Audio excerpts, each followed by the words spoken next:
My name's actually Robert Allen Stuart. I go by Allen.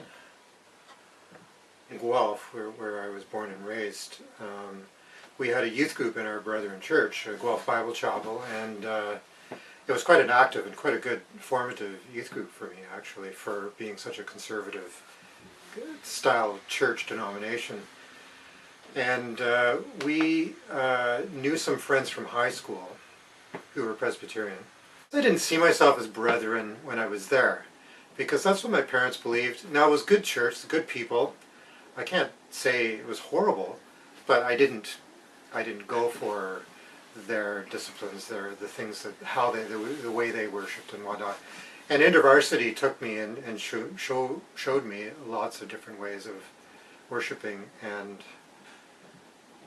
you know, it's just like all the gifts coming together. That's one of the things about InterVarsity. But I moved from Brethren to InterVarsity. I went to a small B Baptist church, which kind of turned into Airport Vineyard thing, which I never really got into, but I was told that if I hadn't experienced it, then something wrong. So that kind of turned me off. I ended up kind of not knowing where I would be, and that's when I ended up at Morningside High Park. So I really consider myself not really a strong, I'll be a small D denominationalist. I think our faith changes and grows in us, and that it needs to change. I'm a typical Christian in some ways. I coast along, and then when something happens hard in my life, I turn to God in prayer. God, I need you. I need you. Where are you? And then 2 days later, problem solved. I'm like, don't even think of him, you know, and I go to worship still every Sunday. But I'm trying to focus more on prayer. I'm loving walking to the subway in the mornings, because I start off with the Lord's Prayer, just the way of just focusing, and then I pray. I pray for people around me, things that are going on. I'm trying to focus on what I need to pray for myself too, and my family. Like even in these long walks, you know, I'm feeling like I need God there and everything, but my faith, my belief in God is not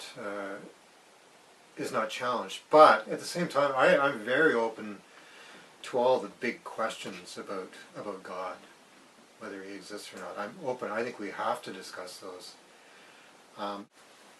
Worship is where I feel where we need to come very personally to God in that space and time, and open to what He's speaking,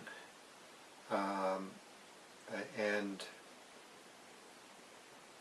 trying to, more than just listen to a sermon, but trying to really assimilate it into your life. And so I didn't like that phrase, but you know, to really try and understand it and see where you fit in God's kingdom at that time. That's what He's saying. And you know, sometimes it might be just a simple phrase or something. It might be in a verse that the scripture reader's reading that speaks to you. But that we need to be open to trying to listen to God at that time. I love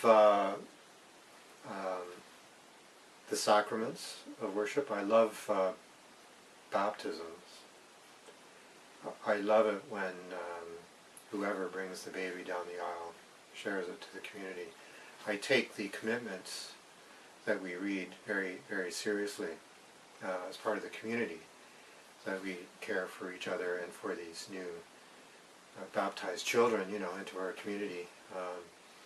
I believe in prayer in worship, and I don't think we do enough prayer at Morningside, or I don't think we know how to pray in Morningside.